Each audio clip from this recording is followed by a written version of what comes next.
far? Appreciate it, Lowell. Thank you very much. All right, it is, actually it's 4:59. 25 seconds. I jumped the gun here. All right, hold on. I thought it was 5 o'clock. Sorry, Lowell.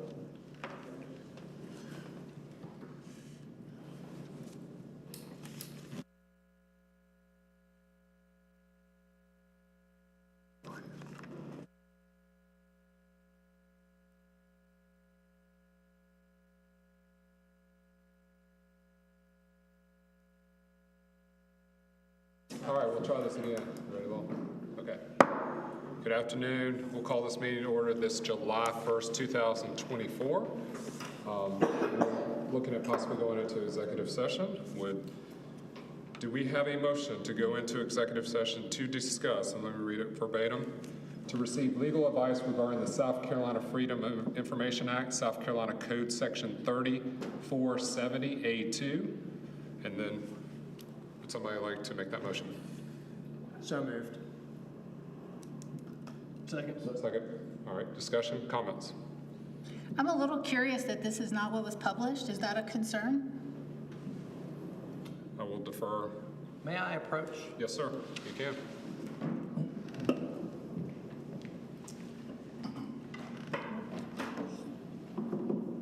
So, unfortunately, this puts me in a terrible spot. I am uncomfortable giving my client legal advice in front of members of the public. Unless my client directs me to do so, I don't feel it's appropriate for me to potentially waive an attorney-client privilege by giving advice or answering opinion questions in front of third parties. Good. And then when was this published? Thank you, I didn't know. Friday? Okay. Thank you. I just wondered because it More just, did it meet the requirements at the time? it's not the time. It was that when it was published, it just said FOIA. When it was published on Friday, it just said FOIA. That's all it said. I'm certainly happy to answer what I think the legal answer is, but I am going to require that counsel direct me to do that. Is there any way, let's see what the meeting said? I mean, I guess my question would be, what was the directive to update the description of the executive session? Was there, or did you do that, or did we do that? Did staff do that? I didn't hear the question. I didn't see the original publishing for what you're saying is different from this. So I don't know what changed between the one on Friday and this. I just saw what was published Friday afternoon. And that's different than this? Yes. Got it.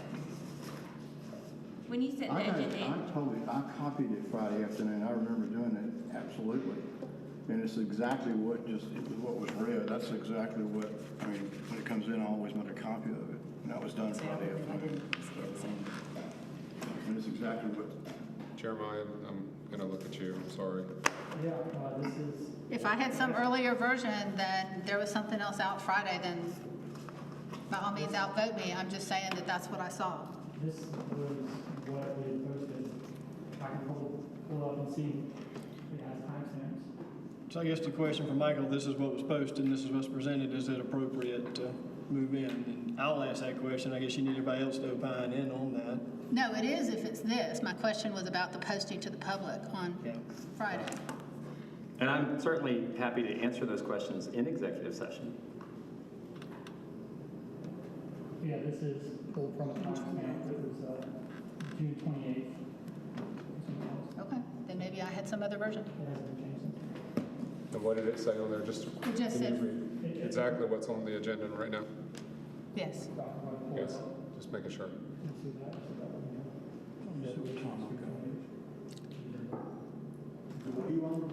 I was doing 20 different things Well, I mean, on Friday.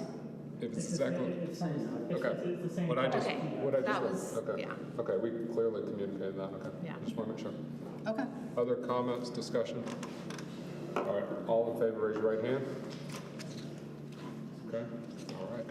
Point of order, though, first. Mayor. Jerry Edwards with the Journal. I just, Michael has to at least, you Dave? can't. It's been voted on and second. There's no point of order. Well, I can't actually talk to you to actually vote to go in by law, by South Carolina law. You first have to make the motion. We got a motion, we got comments, and we went in, and we'll come back after executive session. But what I'm saying is you can't go in just for FOIA. You have to state a reason, if it's a legal reason, if it's for a contractual reason or something, per South Carolina state code.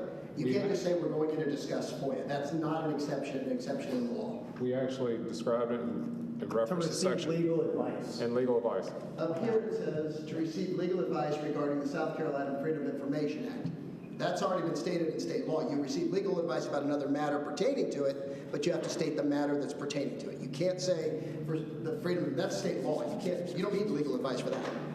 If there's a matter pertaining to it, your attorney can tell you that. He wanted to say that. He asked you all for the ability to vote or tell him what it was, so he could tell you what he's talking about. But he has to state something. FOIA is not an executive session matter. Do you agree, Michael? I don't give opinions in public without direction from my client. Okay. But is the South Carolina law clear? Mayor, if we're going to executive session, We're going into executive session, and then we'll clearly communicate when we come out.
Would somebody like to make a motion to go back into a regular meeting? So moved. Second. Any comments, discussion?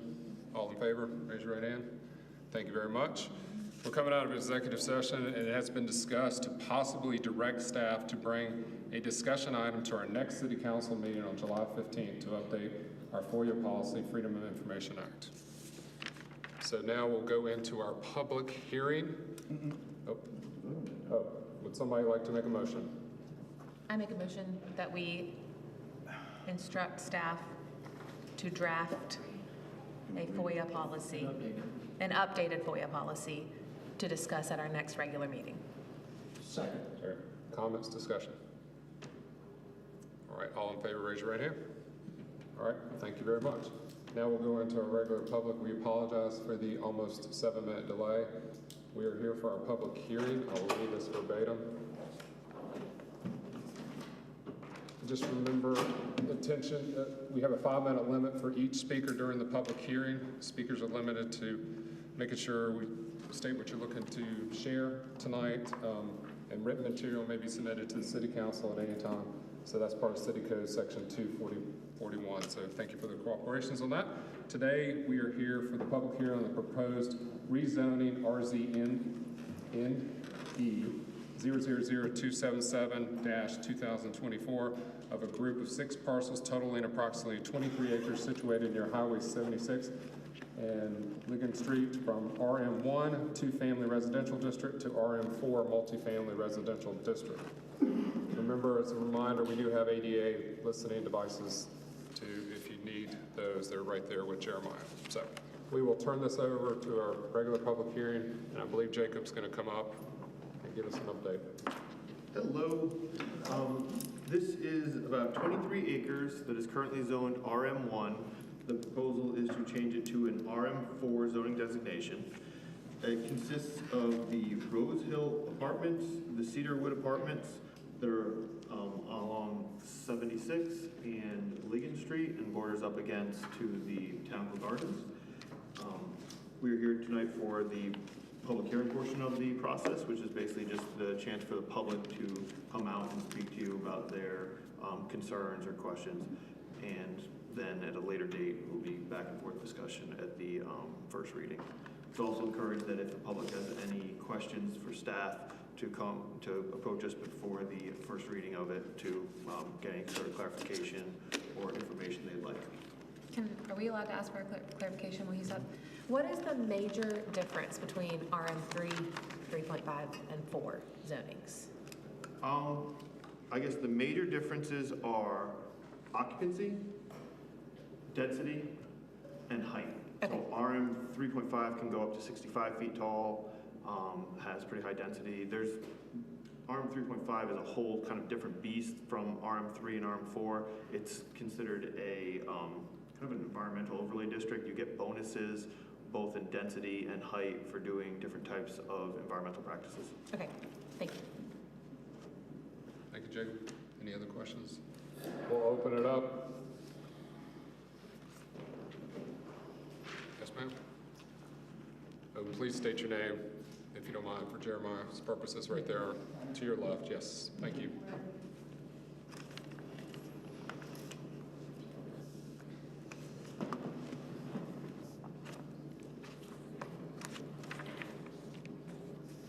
So, hello, I'm Uber Queen, a local Uber driver here, and I'm representing Sports and Culture Media.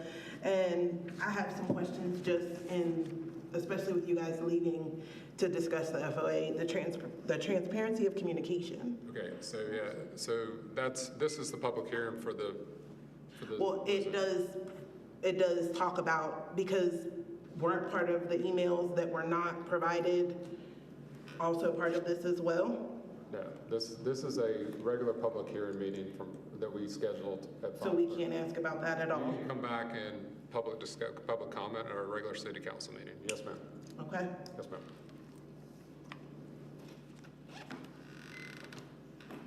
Jacob, I have a question. I didn't mean for you to sit down so fast. I'm sorry. The difference is there a reason RM3 is a much lower density than RM4? Correct.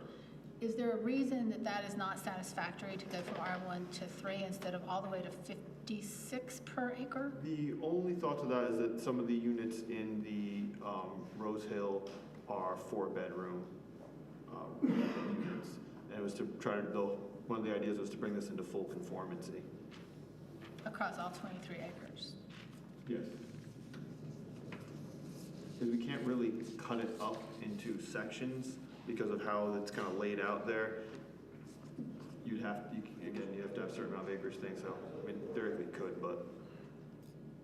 That's going to be really dense if it becomes 56 people per acre. That's going to be a very dense. There's potential for density. Yeah, because right now it's not built that way, but it could be Right. if approved. Yes. So I'm just hesitant to go from one extreme to another. Thank you.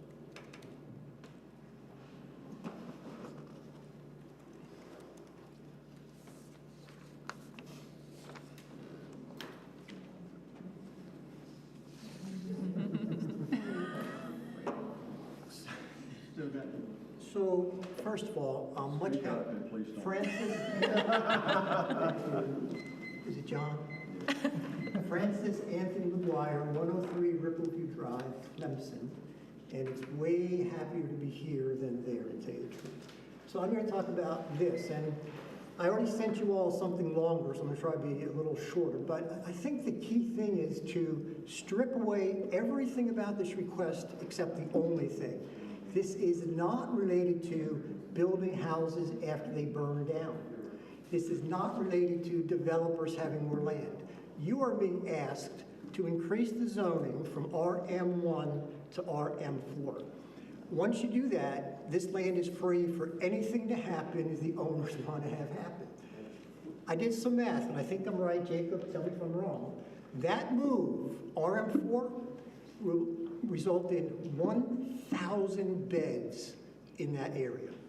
1,000 beds. So a couple things though. I do appreciate the fact that there's the concern about the fire, catastrophe, people's houses, that's fine. But I did some research. There are many ordinances that address that issue without zoning changes here and there.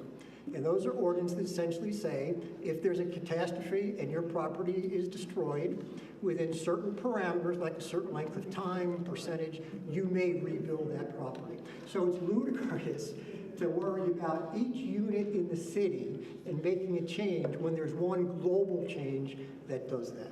So that's my first concern. Second concern, about 35% of the properties in this unit, in this area, don't have anything on them. They're empty. So why in the world would a rationale built on letting people rebuild hold any substance, given the fact that I think it's 38% empty? Third thing, second thing, somewhere in what I read, one of the rationales is developers need us to do this so they can make more money. If we start approving zoning requests based on the need for developers to make more money, we have failed in the duty, which is zoning that is in the best interest of the city of Clemson. It's ludicrous to have any precedent anywhere that says the making of money by developers is sufficient to change zoning. If you do that, you'll have a line of people, R1, R12, R20, waiting to do the exact same thing because greenbacks will determine what happens. Not something, I'm sure you don't want to do that either. And then my final point is, and I think the Lane's going to talk more about this, in our own comp plan, it does say that area might be a good place for medium density housing. I don't like it, but that's fine.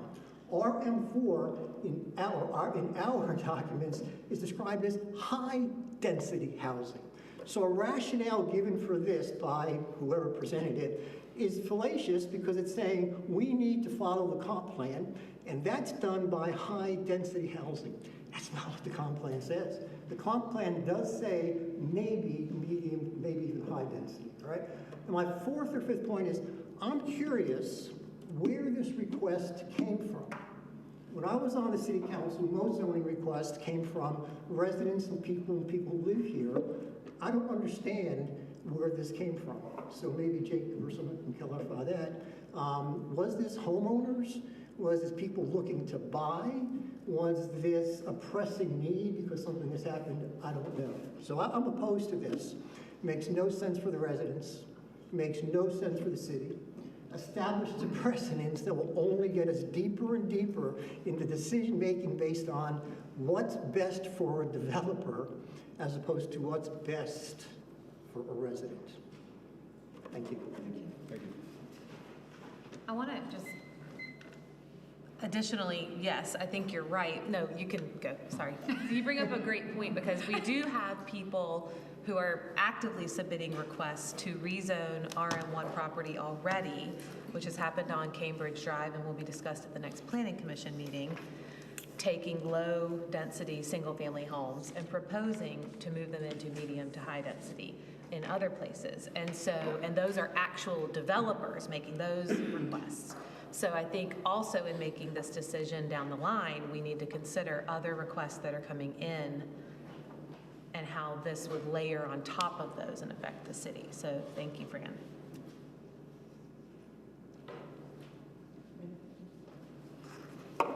Elaine Richardson, 301 Edgewood Avenue.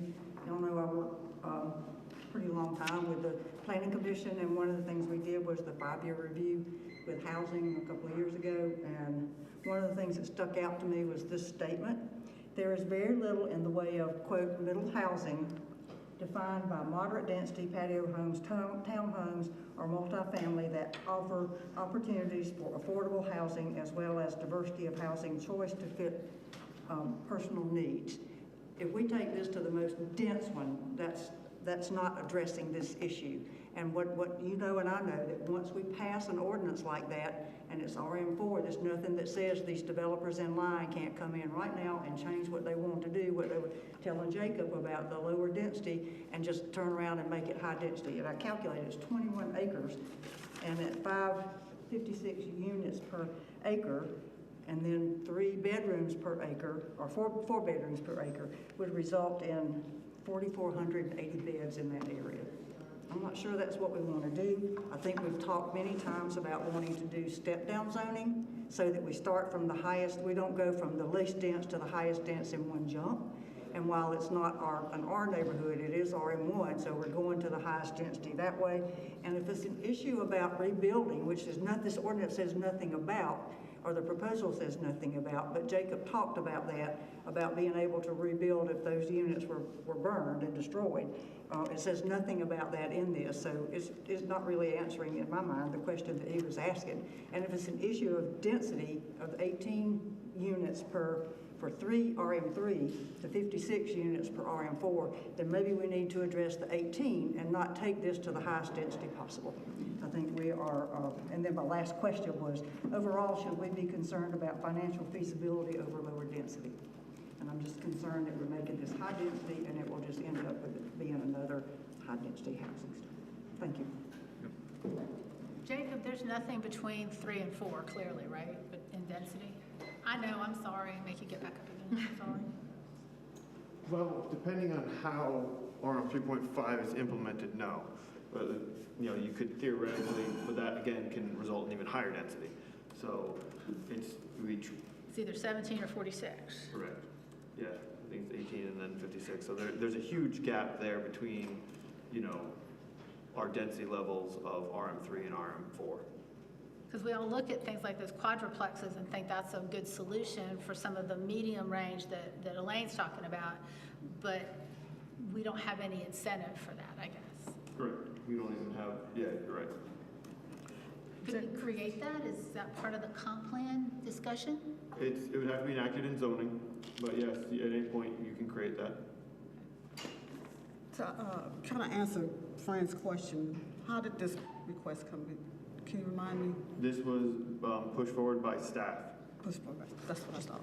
Proactive thinking. Proactive thinking, correct? What? Proactive, just Correct. trying to. Yeah, it was looked at, there was a large amount of non-conforming that were in jeopardy of, you know, something happening and a very bad outcome. Just trying to be proactive about addressing an issue before it becomes a catastrophe. I can argue both sides, I guess, because like you said, the housing that's there now, while not built as dense as the zoning that you're proposing, technically meets the density with the number of units What density? in one building? Or what is, It meets the density under what's being proposed. It is not allowed, you can't do townhouses or quadplexes. so if an in act of R1 God came through and everything was taken out here, you could only build single-family homes? And duplexes. Heard, okay. Yep. Thank you. No problem.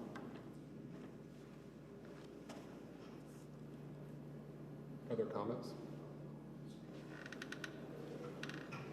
Well, if somebody's going to come up, I'm going to read. Fran, you submitted yours, so we already, I know you also sent it online. So we received another one.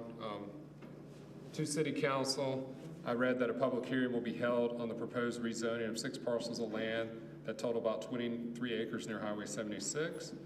And these parcels want to be moved from RM1, 2-family residential, to RM4, multifamily residential. Why should they have zones if, when somebody wants to change them, they can go to council and change?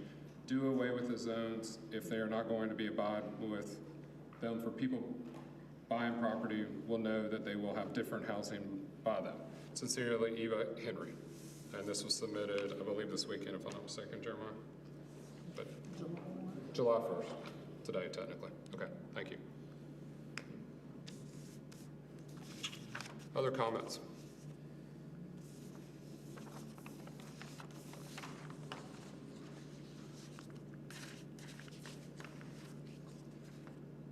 Any other comments from council?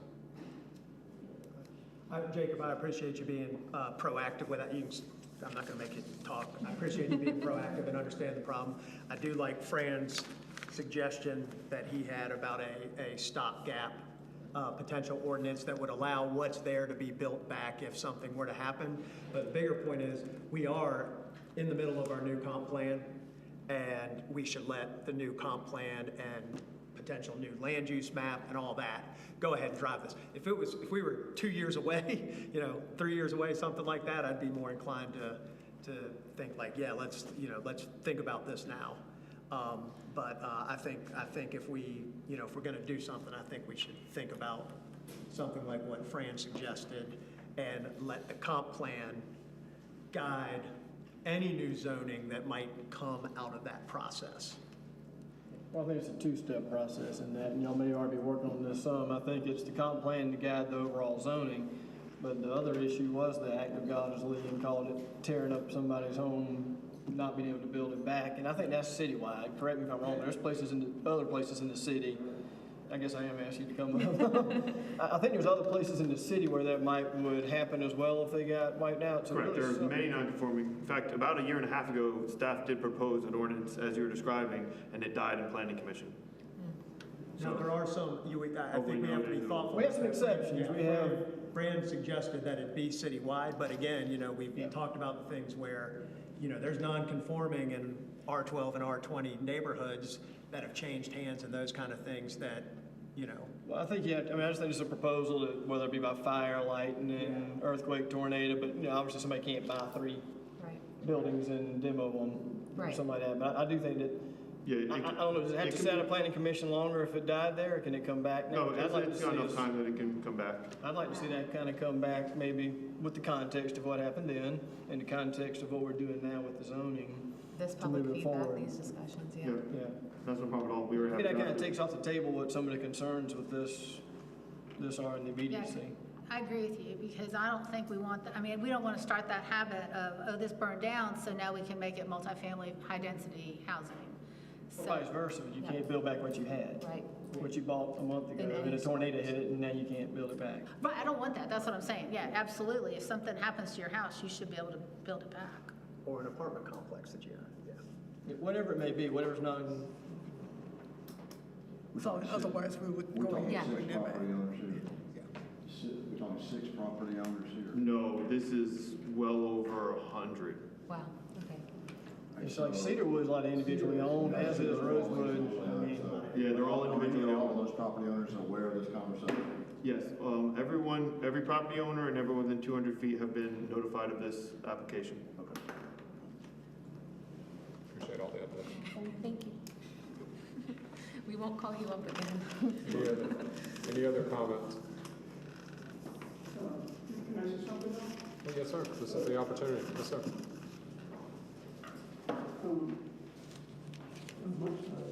sir.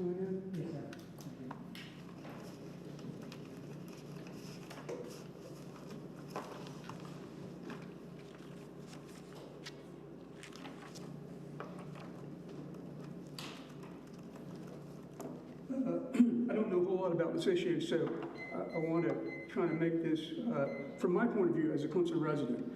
This property is predominantly a black community. Is that correct? Yes, sir. And I think that you. I wouldn't say so. Is that true or not? No, it's not true. It's not true, okay. All right. I just want to understand that, because I was speaking to a lady back here who lives there. Now, she didn't want to speak, but she tells me she just needs more information about this. And she's really not aware of what the height is, the density, the people that you spoke to, the 200. I'm not sure if they've really been educated about the details of what's going to happen, because this is just not a small change. Like we're saying earlier, well, this is a major change. R1 to R4 is a huge change. And my concern is the people who live in this neighborhood, they're in for a big surprise on what you vote here for tonight.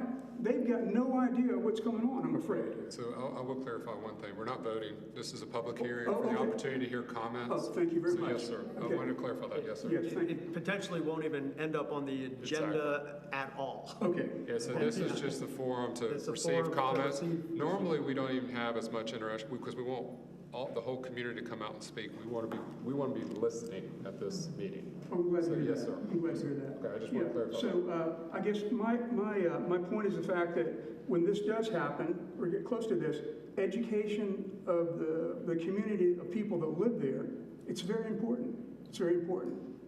And that's all I want to say. Thank you. Thank you.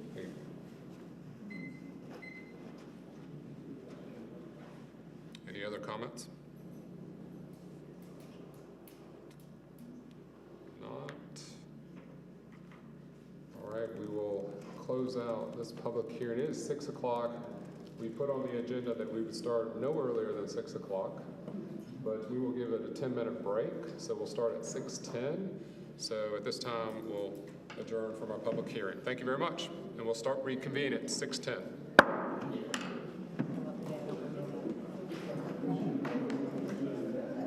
You learn not to worry about that.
regular city council meeting this July 1st, 2024.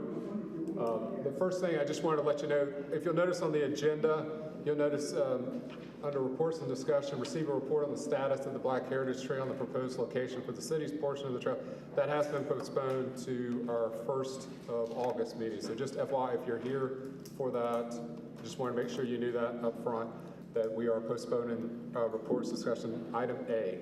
So and just a reminder for everybody, we do have ADA devices up front with Jeremiah. So I'll start off with the invocation and the Pledge of Allegiance, if you don't mind rising.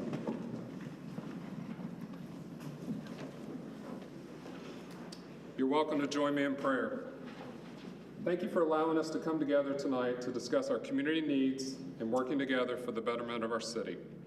Help us to listen with goodwill and act with conviction and character. Help us to treat all with dignity and respect our differences to make this life better for all. Amen. I pledge allegiance to the flag of the United States of America and to the republic for which it stands, one nation, under God, indivisible, with liberty and justice for all. Thank you very much. You may be seated.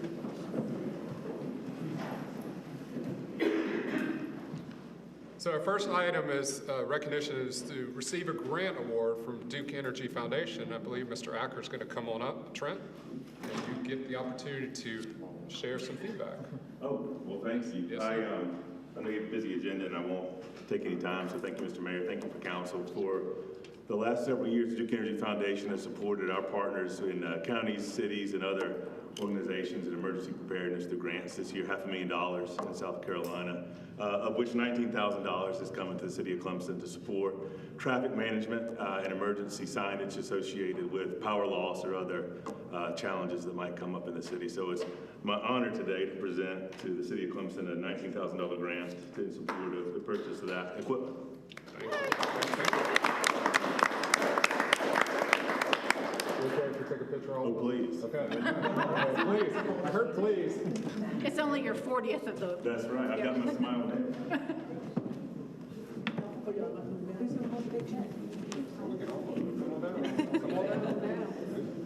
I'll wait till the phone and check until it's got my name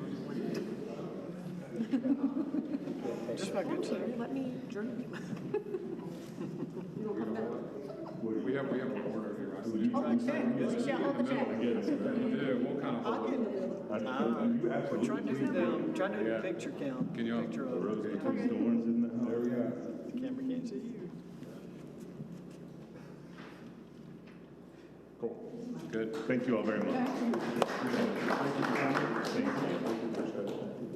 You too.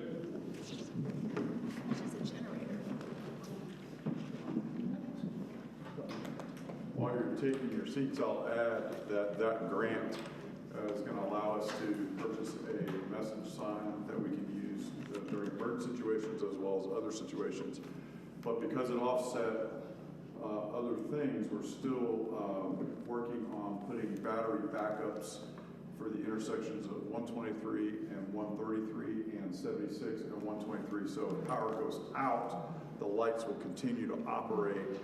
And I consider that an officer safety thing because those intersections are very dangerous and take more than one person to operate, and it'll keep our officers out of the road when they're probably going to be responding to other power outage related calls for service.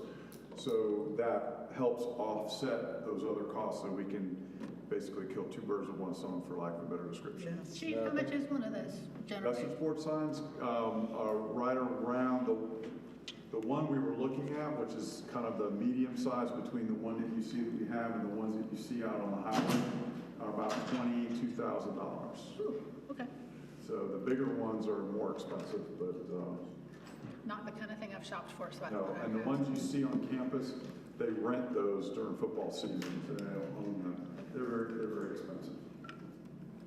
Thank you for that update. That's exciting news. And actually, Chief, just stand on up there because exciting. We keep it going. You get to do the oath of office. Officer Couch and Sergeant Hullett to come up, please. So as they're coming up, I'll introduce them. I'll start with Sergeant Hullett. You guys guys stand over there. Sergeant Hullett has been in law enforcement since 2019. He started his career with the Clemson Police Department. Thought it was a little boring here and decided to go to Anderson County Sheriff's Office. Learned very quickly how things go down there and decided to come back to us. And he recently, upon coming back, he went over to Clemson Elementary for the SRO position for a short period of time. He was very well liked over there and went through the sergeant's process, and we are promoting him to sergeant. Well, he's been promoted to sergeant, but he's going to be officially sworn in. He's married. He has 2 young girls, 4 and 1, and he was born and raised in the Clemson area. So that's Sergeant Hullett. Did I miss anything? It was very brief in his bio, so I had to add some stuff. So we have Officer Brandon Couch. Officer Couch started his career with the Anderson County Sheriff's Office. He's from Oconee County, born and raised, 30 years old, married with 2 children. And his wife, he's been married, his best friends for approximately 8 years, been married, correct? Correct. They have a boy who's 10 and a girl who's 5. He and his wife just built a new house over in Oconee County in December of 2023. And he started in the jail in Anderson County in 2015 and then moved to the road and saw an opportunity to come here and work for the Clemson Police Department. He is also very close to obtaining his pilot's license. Unfortunately, I don't have a plane for you to fly. That's for the next budget session. Yeah. So he really enjoys law enforcement and interacting with individuals, and I know when I interviewed him, he really likes the opportunity to do community policing and talk with people, which is something he did not get the opportunity to do in Anderson County, because the rumor is when you check on to work, there's several calls holding, and when you check off from work, there's several calls holding, so all you do is go from call to call to call to call. So fortunately, we're not that busy up here. So that is Officer Couch. So we will go ahead and do the oath. Gentlemen, turn and face me. Raise your right hand. Do you solemnly swear that you're duly qualified according to the Constitution of this state to exercise the duties of the office to which you've been appointed, and that you will, to the best of your ability, discharge the duties thereof and preserve, protect, and defend the Constitution of this state and the United States, so help you God? Yes. Okay, put your hands down. I will read the Officer Code of Ethics, and you will agree to it at the end, right? We talked about that, right? As a law enforcement officer, your fundamental duty is to serve the community, to safeguard lives and property, to protect the innocent against deception, the weak against oppression or intimidation, and the peaceful against violence or disorder, and to respect the constitutional rights of all to liberty, equality, and justice. You will keep your private life unsullied as an example to all, and will behave in a manner that does not bring discredit to you or your agency. You will remain courageous, calm in the face of danger, scorn, or ridicule, develop self-restraint, and be constantly mindful of the welfare of others. Honest in thought and deed, both in your personal and official life. You'll be exemplary in obeying the law and regulations of your department. Whatever you see or hear in a confidential nature, or that is confided in you in your official capacity, will be kept ever secret unless revelation is necessary in the performance of your duty. You will never act officiously or permit personal feelings, prejudices, political beliefs, aspirations, animosities, or friendships to influence your decisions, with no compromise for crime and with the relentless prosecution of criminals. You will enforce the law courteously and appropriately, without fear or favor, malice, or ill will, never employing unnecessary force or violence, and never accepting gratuities. You recognize the badge of your office as a symbol of public faith, and you accept as public trust to be held so long as you are true to the ethics of police service. You will never engage in acts of corruption or bribery, nor will you condone such acts by other police officers. You will cooperate with all legally authorized agencies and their representatives in the pursuit of justice. You know that you alone are responsible for your own standard of professional performance and will take every reasonable opportunity to enhance and improve your level of knowledge and competence. You will constantly strive to achieve these objectives and ideals, dedicating yourself before God, your chosen profession, law enforcement. Do you agree with these statements? I agree. All right, thank you very much. And I have, Sergeant Fuller, a certificate for your promotion here.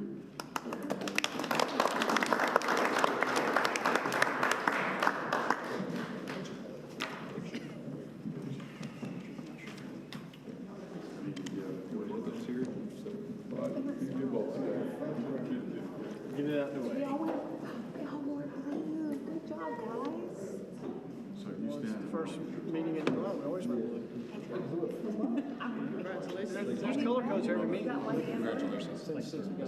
On Wednesdays, we wear There's never a day, Robert, orange. Put on my official gear.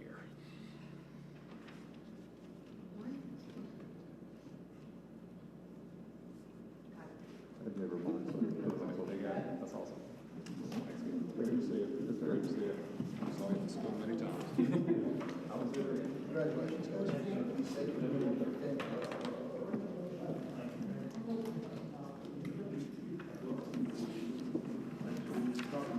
Thank you again, Chief. Great way to start off the meeting. We appreciate it. Thank you to our officers. Greatly appreciate it. Next, we'll turn it over to public session. I will turn it over to Mayor Pro Tem. Good evening, everyone. It seems like it's been such a long time since I've been here. This is your opportunity. I don't see where she left, but if you'd like to say anything that's not already on the agenda, this is our public session. We invite you to come up and share your comments with us. We just ask that you state your name and your residence for the record, and then also sign.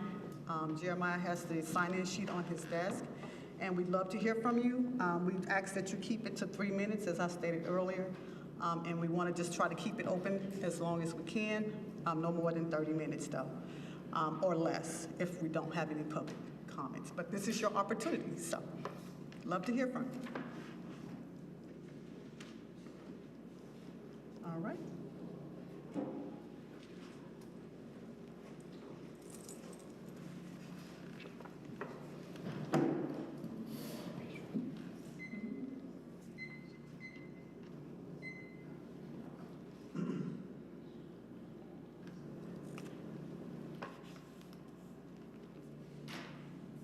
My name is Robert Lee. I live at 113 Presley Drive in Clemson.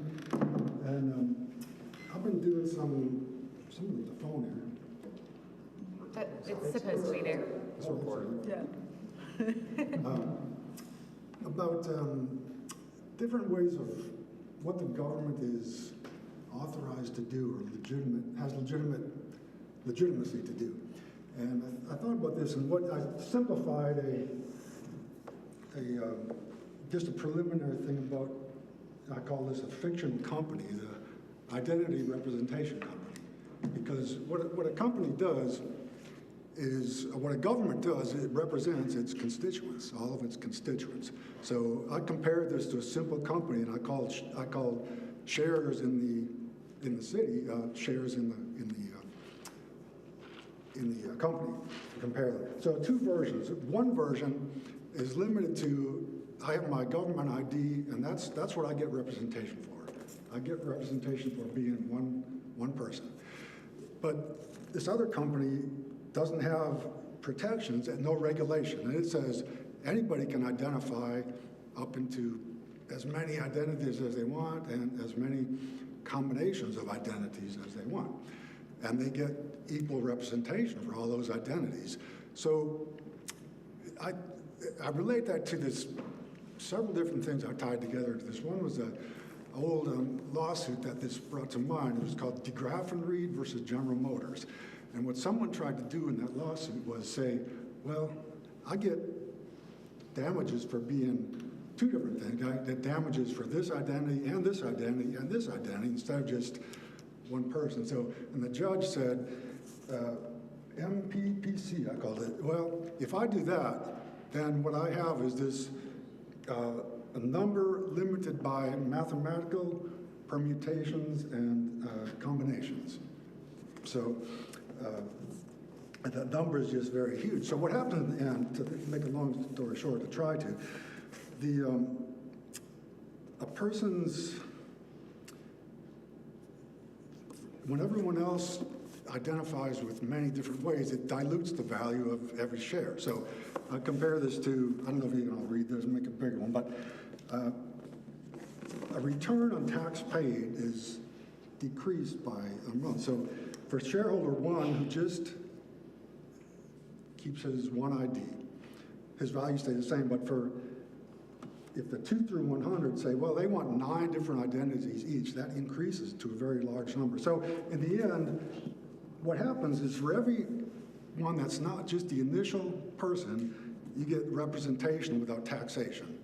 And this is an exaggeration of big amounts. So in this example, the book value or the of shareholder person one, the equity stays the same, but their return on tax paid Lee, I think your 3 minutes decreases by if you can wrap 9%. So, up. all right, well, thank you. I'll maybe continue this sometime. Thank you. Thank you. Thank you, Robert.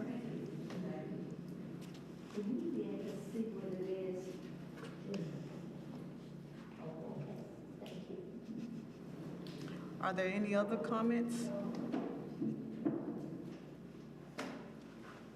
All right. I'm sorry.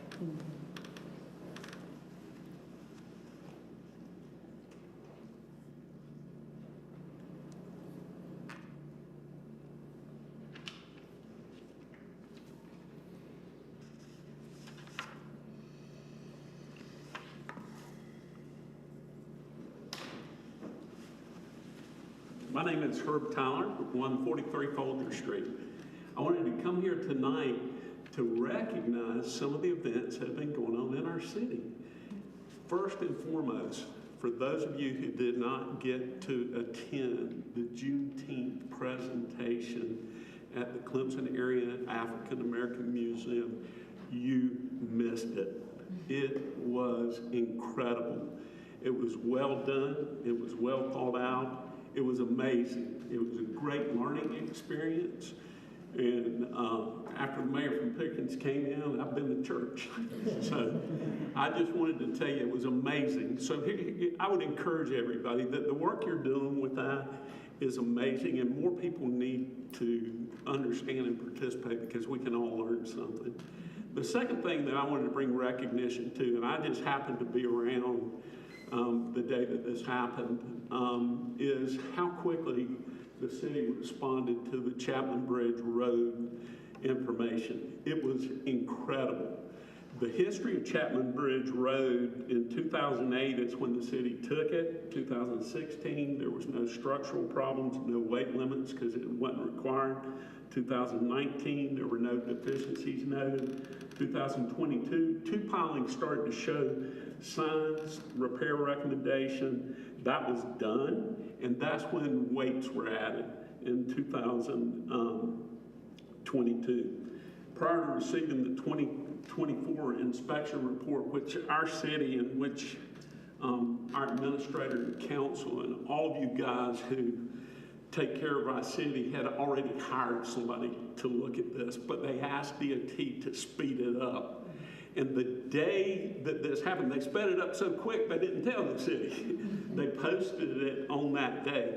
But I can promise you, from that day I had to come by here to pick something up. Andy was there all day long.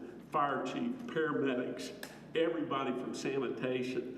The ability to solve that problem and to make accommodations, and work is underway already. So I just want to recognize some of the great things that are going on and some of the dedication, the hard work our city employees are doing that we don't even get to know about. We hear people say, hey, this was caused by this or that. You know what? Doesn't matter what it was caused by. It was accepted in 2008. It was the response to the situation.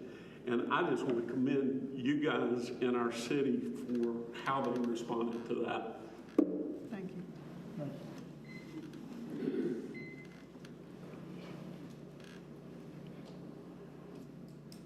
Any other comments?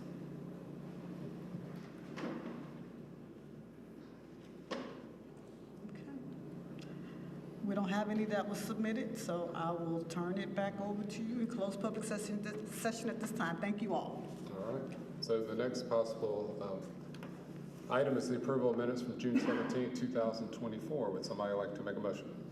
I'll make a motion that we approve the minutes of June 17th as presented. Second. Any comments, discussion? Since I wasn't here, I will not vote.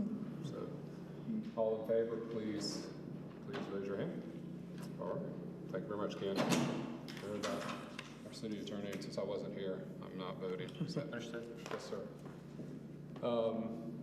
Next is the reports and discussion. Like I said earlier, if you were here earlier, we were going to receive a report on the status of the Black Heritage Trail and the proposed location for the city portion. That's been postponed to the 1st of August, so be on the lookout for that, the first meeting in August. So next we'll be discussing a request adding the Shaw Center as approved nonprofit for the digital sign, and Councilmember Fulmer is going to lead that.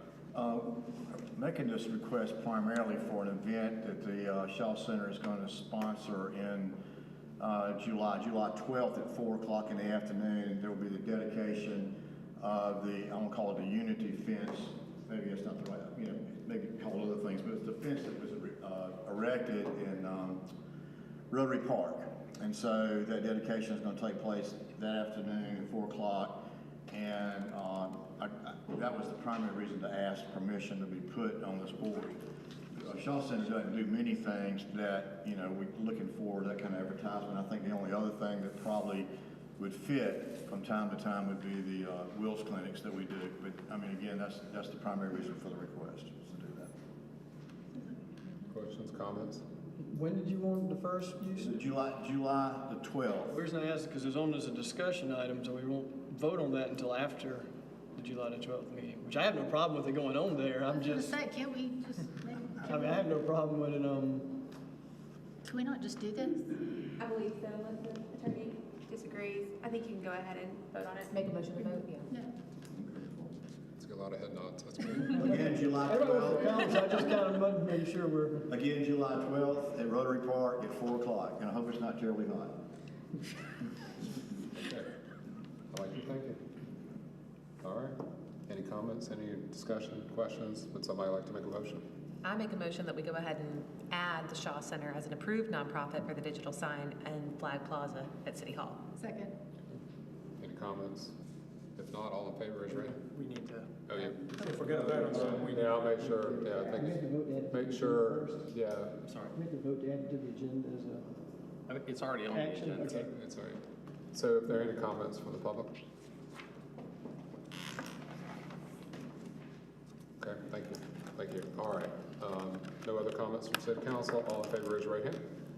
All right. Thank you very much. Next is staff reports. Ally. Thank you. Thanks. I'll start by following up on Mr. Tyler, commending staff for their response to the Chapman Hill Road Bridge. As of Friday afternoon, the bridge had passed the new inspection and the new weight limit signs had went back to what they originally were. So staff did a great job responding to that so quickly. Hey, quickly, Tom, start to finish, what, 2 weeks, 1 week? Yeah, a little over a week, probably a week and a half. Slightly over a week. That's impressive. Okay, just want to make sure everybody knew that. Yeah. And next, we need to set a public hearing for the next item on the agenda, the IGA with Pendleton, Clemson wastewater treatment plant. If we can schedule for July 15th, we already have a public hearing scheduled for the zoning amendments, but if we could, it's at 5:30, if we could do one starting at 5 for the public hearing for that. The zoning amendment, which zoning amendments? They were the ones that were discussed at the last meeting, the setback requirements. Got it, okay. And the PD minimum size. Okay. Is everybody good for 5 o'clock on July 15th? Yep. So, Mayor, we have to have 15 days, so we're not. So we're. It could not be. Thank you. So August 1st? I'll refer to our bond attorney, Mike Burns. Okay. Oh, okay. Thank you, Mr. Mayor, members of the council. This is I understand that it's usually a 15-day. This is specific statute that relates to intergovernmental agreements for sewer treatment.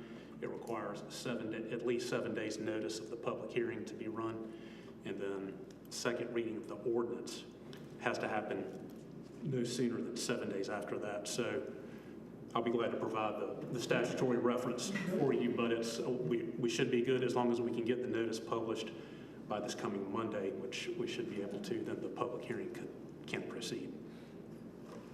So we're not going to do it for August 1st? No, July 15th. July 15th. We don't need 15. We don't need Oh, 15 days. okay, as far as sewer. Sewer's important. Thank you. Appreciate the update. And then next, just a reminder that fireworks are back. Light the Lake fireworks are expected to begin between 9:15 and 9:30. We've got a lot of calls about parking. 2 lots on campus, C15 and 3A, will be open. It'll be free parking for all, and the dike will be available for people to come and set up and watch the fireworks from. So we're excited about that. And the last on the Ave will be not tomorrow, but the following on July the 9th. It's the Abby Elmore Band. If you haven't been to on the Ave the last few weeks, they've been great, great crowds, great music. So highly recommend coming out. And that is all I have. Unless Jeremiah has something. Great. Thank you, Ally. Thank you, Alan, very much. I'll just make sure I have that time at 5 o'clock. All right. Next is our policy action items. Remember, just a reminder, 2-minute limit per speaker.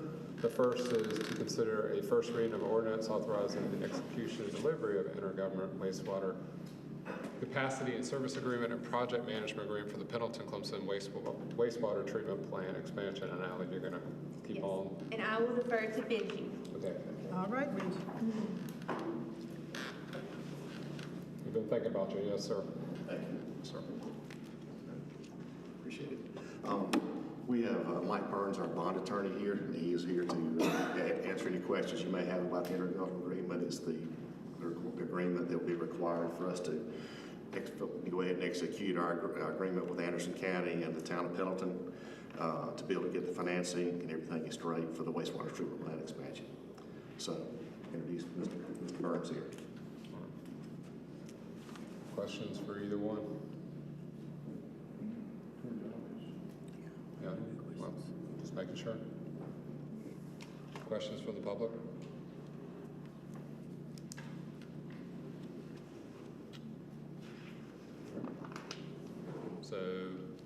So we have the public hearing, so we can. We still need first Okay, so we reading, still do and we'll do first second reading after Okay, the so public hearing. somebody like to make a motion? I move we approve the first reading of an ordinance authorizing the execution and delivery of an intergovernmental wastewater capacity and services agreement and project management agreement. Second. All right, comments, discussion, anyone from the public? All right, all in favor, raise your right hand. All right, thank you very much. Thank you again, Benji. Thank you, Mike. Next is to consider first reading of our ordinance to amend the city ordinance section. I'm going to read this. 4.6 cruelty to animals in section 431 outside shelter requirements for dogs. Chief. Thank you, Mr. Mayor, council members. At a previous council meeting, council member Brookover had a discussion item to discuss making amendments to our animal cruelty ordinance. And through those discussions and then discussions one-on-one with Mr. Brookover, we came up with what's before you today. The first issue was the desire to make persons who had knowledge of an animal being abused liable, or as liable as the person who is actually abusing the animal. So in 4.6, we struck the word unnecessary out of the first line because it was unnecessary. It was double intended. And then the last paragraph we added, any person who is an owner, manager, resident, or user of property or structure where an animal is maltreated based on these provisions and knows, should have known, or has reason to know these acts or omissions are occurring and fails to notify law enforcement is violation of this section. So it puts the onus on anybody that should have known and didn't report it to the aid of the animal, a violation, which would be the same penalty as the person who is actually doing the abuse. And then the second desire was to be a little more specific on shelter requirements specifically for dogs. And when we had this discussion before, I pointed out that the first section is all animals, and we have all variety of animals that are in our city and that they would apply to. But we do have Article 2 in Section 4 that's specific to dogs, so I felt this would be the most appropriate place to place it. And it was a section that had been omitted before, so it adds, in addition to shelter requirements contained in 4.6, which 4.6 does have shelter requirements in there, the following requirements must be met when a dog is kept outside for longer than 4 hours. And so during weather, with a temperature equal to or greater than 90 degrees Fahrenheit, there must be adequate shade for a dog to have relief from direct sunlight. If no shade is available, then the shelter must have adequate ventilation to prevent temperatures inside the shelter from rising above the ambient outside temperature. And the second one is for cooler or colder weather. During weather with a temperature equal to or lower than 32 degrees Fahrenheit, there must be a shelter that is constructed in such a manner to prevent wind from passing through the shelter, and bedding must be provided such that the bedding is capable of maintaining the dog's body heat. And I think through our discussions, it meets the goals of what has been expressed. And so that's what's before you for consideration for first reading. Thank you, Chief. Comments? I just have one question. The top, is there an age limit Say again? for any person, owner, manager, resident, or user? Is there an age limit? We have not put an age limit in there, but typically if it's a juvenile, Yeah, that's what the juvenile cases are handled differently. So, and it would be a judgment call on the officer investigating the case as to whether they would hold a juvenile liable. So we do have residents who are not quite 18 yet, but own animals and might be a party to this, that not in a family environment, but in I live away from home now environment. Well, I was thinking more about middle school, younger, kids. I would have to So, because it says resident, so that's why I was just I'm not asking. aware of any laws that delineate age other than case law as to those children. You have to determine whether or not they have the competency enough to be liable for it. And that we take that in consideration with anything, whether it's a assault and battery or anything along those lines. I was just thinking about holding them accountable for something maybe their parents are responsible for. That's my concern. Yeah, I don't believe we would have someone that would charge a juvenile in that situation like that. And it being an ordinance violation, it probably won't go anywhere. If it were a state law violation, it would go to the family court. Ordinances could potentially go to family court, but they generally don't. It's usually state law that goes to family court. Well, that was going to be my question, actually, was what is the punishment? How does that work? Because Margaret and I know that that's always the challenge with animal cruelty cases. The punishment is no different than any other city ordinance violation. Do you have concerns about your officers being able to enforce this? No, I think the only, my personal opinion was the way the ordinance was before, the officers had enough to charge if they wanted to. I think with this, the second part, sheltering, just codifies a standard. Less gray area. Say again? Less gray area, I guess. Less gray area. Well, it lets the city's pronouncing that this is the way we expect dogs to be sheltered without any other interpretation. Okay. And Chief, you also shared with me that you all have training that you're required to do, that you do every year, that even if you're inside these things and your dog is distressed, being hurt, our officers are trained to recognize that and can, take appropriate action. So the South Carolina Academy does quarterly training online that we all have to take. And 2 quarters ago, we just had training from the AACPCA on animal cruelty, all the way up to how to determine if a horse is being maltreated, which isn't something we normally come across. But they do the training for the whole state, and there's horses in other parts of the state, so we sat through that as well. Well, because I remember last time we had this discussion, part of it was what would enable your officer to stop. You needed something in writing that would enable your officer to stop if they saw something. Well, so I'm glad this is that. I'm good with that. Yeah. I mean, we still have to be concerned about other aspects of the law as to what gives us the authority to go on private property to do an investigation without a warrant, all those types of things. And I think some of that discussion was along those lines. It's not always that bright of a, or that clear. There are other things that could affect it. But I think that was my question, is this makes it easier than, you don't have this as a holdup in that determination. If they observe it or somebody reports it, sure, we have the obligation to investigate it as best we can within the parameters of the law. Thank you. Thank you, Chief.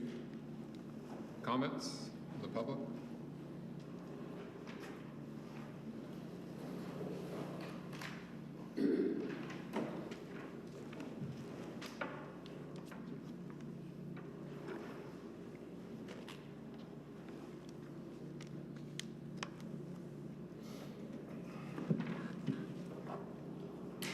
First, I'd like to say some of you look like a lot drier than the last time I saw you. And that doesn't involve alcohol, by the way. You look like you have way less $5 bills than yeah. Yeah.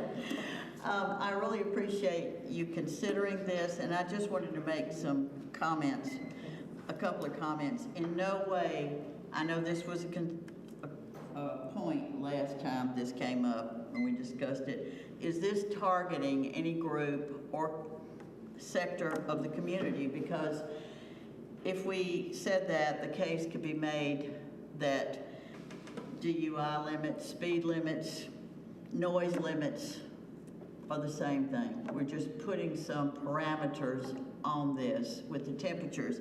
And as far as the temperatures are concerned, this is a little bit better than what we asked for. The 90 degrees or whatever, if you think of it, to me it's about the food and water more than anything. I'm more apt, if I'm in the neighborhood, and as Catherine knows, we probably have the most unruly dogs in the neighborhood. But anyway, I'm more apt to pay attention at a certain point than just turning people in, my neighbors, because we all know each other in our neighborhood, and we all have dogs, basically. But if I see that it's 90-something degrees, I know that food and water out there is going to be rancid, or it's going to be hot, or it's going to be evaporated. I know at 28 or whatever the other cutoff was, 32, the water and the food are going to be frozen. So I am going to be more likely to call the police, whereas I'm not going to call them unless I know, okay, they're going to pay attention to this. So that's what the temperatures do for those of us who would like to see this pass through. It's mainly about the food and water issue too. And it could be somebody like me. We have a lot of elderly folk in our neighborhood, and if a dog is being neglected, it could be that something's wrong with that homeowner. Younger people, you know, there could be something going on there medically, or they could be in the hospital, and at least you can, it's a bed check on a person too, if their dog is being neglected. Thank you very much for considering this.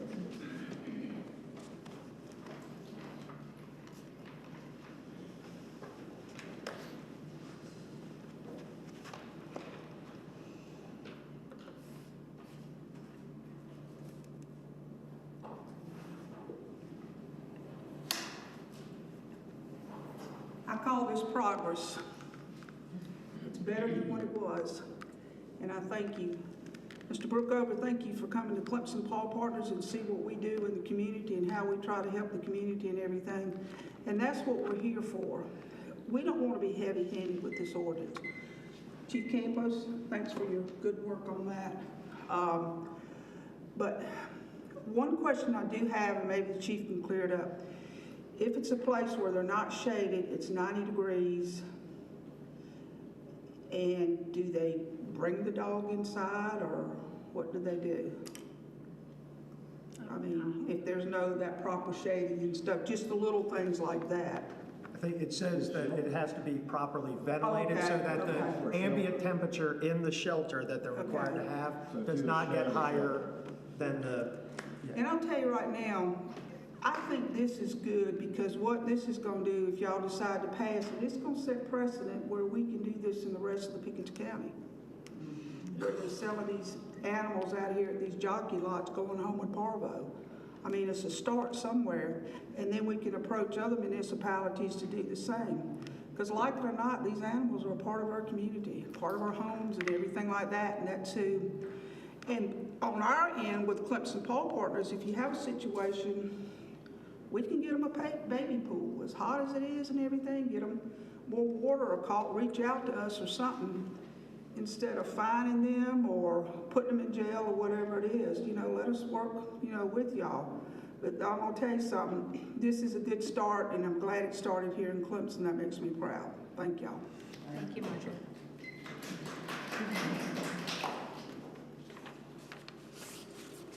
Any other comments? Comments from council? I do have one other, but this will be on a case by case, because I think it's important also, when you talk about the shelter, there may be some animals, as we heard last time, that may not use the shelters and prefer not to be in those shelters. We can't necessarily control where the animal goes. If you provide it, even though it's there, they may not decide to use it. So again, it's not dependent on how the animal chooses to use the shelter, as long as the shelter is available to them in that circumstance. And the other thing I'd like to mention, I tout my officers all the time on how they choose to enforce the law. Is there a possibility we would go somewhere and just immediately charge somebody based on what we see? That possibility always exists, but for the most part, our officers are really good about working with people and trying to get things within compliance before charging people. It's rare that they'll just see something, observe something, and charge it. So I can't rule out that that's not going to happen, but all the accolades I get from people is that's what our officers were doing there, was just trying to make sure people were complying with the law before actually having to actually charge somebody with it. So the comment earlier about food, the state law talks about proper subsistence and gives an example and a definition. So the state law would kick in at that point if the food is rancid, frozen, and not available in those extreme conditions. So we have two laws there that could apply to those situations. But again, yeah, as long as the shelter's available to the animal, if the animal's choosing not to use it, what's the attitude? And the animal's not distressed and, you can take a horse to water, but you can't make him drink. Yeah. That's the same thing. I mean, we're not going to hold somebody liable for something that animal is choosing not to do. And this is mostly for animals who live outside, or is this regardless of... For any animal that's going to be outside more than 4 hours in those extreme conditions, if you're talking about the not the extreme conditions. In the regular conditions, it's the same as it's always been. No change.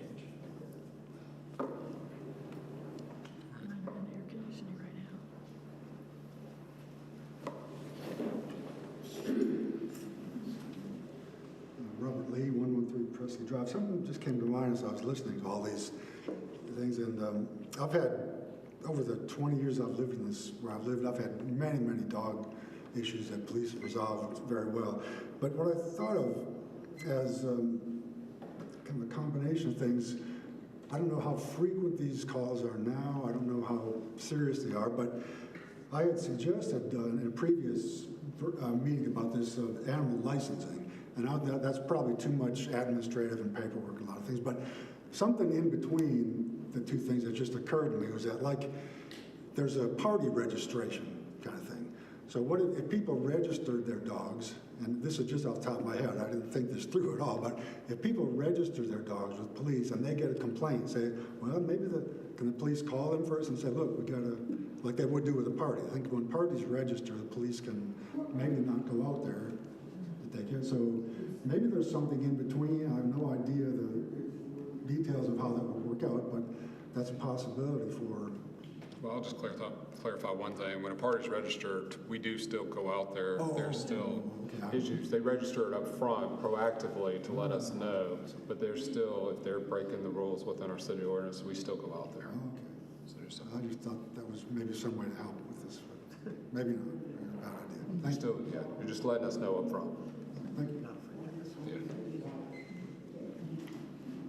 Any other comments? All right, would someone like to make a motion? Make a motion, we approve first reading of an ordinance to amend City Ordinance Section 4-6, cruelty to animals, and Section 4-31, outside shelter requirements for dogs as presented. Okay, comments? Comments from the public again? Another opportunity? If not, all in favor, raise your right hand. All right, thank you very much. All right, next is to consider awarding the Clemson Area Action Plan Development and approval to Stantec in the amount of $240,000. I know Nathan's not here, but Jacob, you're coming up. Yes. So this is kind of an exciting project. The Clemson Area Action Plan is a plan by both the city and the university to comprehensively address safety issues when it comes to cars, bicycles, and pedestrians at intersections. So this is not addressing traffic congestion concerns, but safety concerns. And we were awarded a grant. We're the first municipality in the state to be awarded the grant. It's an 80-20 grant. So 80% of it being paid for. And since we're partnering with the university on this project, we are only responsible for 10%. So though the award is for $240,000, we are asking you for $24,000. Awesome. And that's it. Thank you for clarifying that. How long is the project? Okay, well, probably about 18 months. And we are, again, since we were the first award, we're hoping it might be quicker than that. And once we have the plan, then we can go for the implementation grant. And that's kind of the exciting So this part. is a planning grant, and then there's an This is the planning grant, and then after that is the implementation grant. And again, we can partner with the university on projects and whatnot, and we're looking forward to that and the actual implementation of it. And it, this can pay for things like 93's bike path being safer. That's what I was going to ask, is what's the desired outcome of this? Yeah, there's a lot of things that we're eyeing, and we're looking at, well, we'll have the experts go through it and thing, but it could be pedestrian bridges. So they'll make the bike paths, recommendations. Can be then. all these things. Yep. Cool. Just to clarify, Councilmember Smith brought up, this says that we would consider awarding, and it says 240,000. Should it say 24,000, or do we need it to say 240 for policy reasons? The contract is 240,000. So we need it to say that there for that reason. Okay, But our responsibility is 24,000. got it. Comments? Comments for Jacob? Questions from the public? Would somebody like to make a motion? I make a motion that we award the Clemson Area Action Plan Development and approval to Stantec, not to exceed, should I say 240 or 250? $240,000. Second. There's an opportunity for comments. Anybody from the public, city council? Not all in favor, raise your right hand. All right, thank you, Jacob. Thank you very much. Have a great evening. Awesome. So next is our other policy items. Consider approving a continuation agreement for transit service between the city of Seneca and the city of Clemson and Clemson Area Transit. Jerry. Thank you for being here.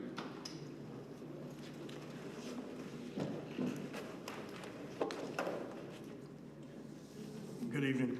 Good evening. We're asking you to consider approving the continuation of the agreement that we have had in place for several years. That contract expired effective at the end of the day yesterday, and so this is a continuation while the Seneca transit system is being evaluated. And this is us raising our rate. the hourly rate is going up to the current. They were operating under a reduced rate in the past based on the agreement that was in place at that time. They are now going up to the 90-36, which is the standard rate across the board. This is on a month-to-month basis until the evaluation is complete. Do we have an anticipated completion? I know, it's Seneca, I know. No, I thought though that there was a conversation about us either taking that over or that service would go away. Those are all discussions that are on the table. It's a matter of getting several different government organizations, different agencies, all at the table at the same time, and everybody's head nodding. So yeah, we're going through that, and I would not guess when that will finish up. What is, I mean, with the ridership from, say, here to Seneca, but also the ridership around Seneca, what does that do, rough numbers, what are they looking like? It's roughly 6,000 a year, which is the lowest of any of the routes that we have.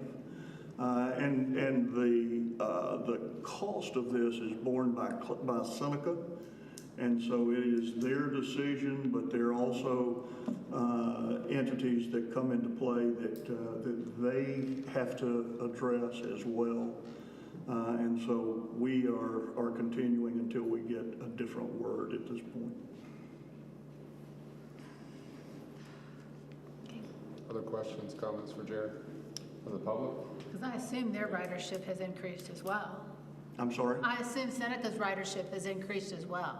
No. I mean, ours has gone up. No. Really? It was 6,000. That's it, all right. I mean, I know a few situations where people go to Seneca on the Seneca Express and then they use the internal workings, but it's just a handful. The operative word there was few.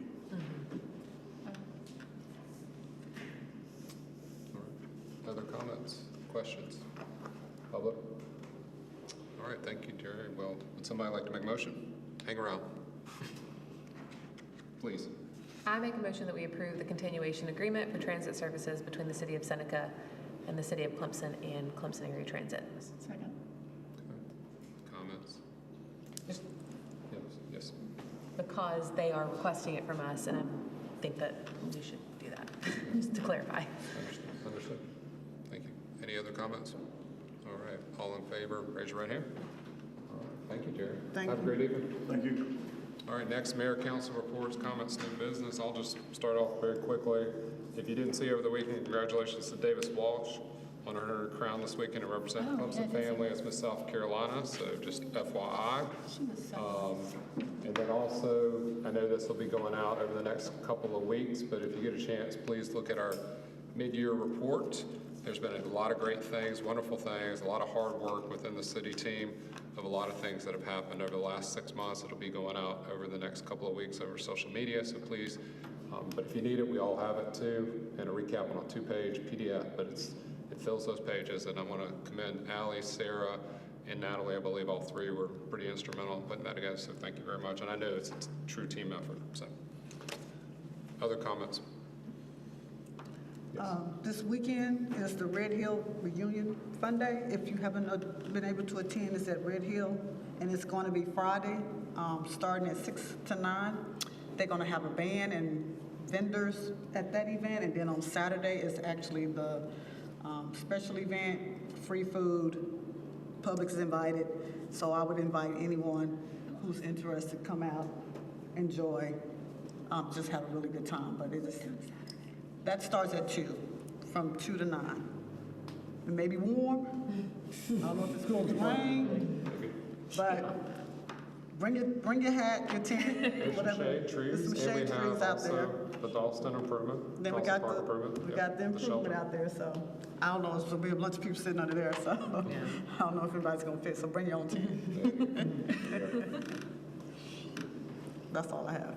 Other comments? And my M&Ms. All right. If not, would somebody like to make a motion to adjourn? So moved. Second. All right. Any comments? All in favor, raise your right hand.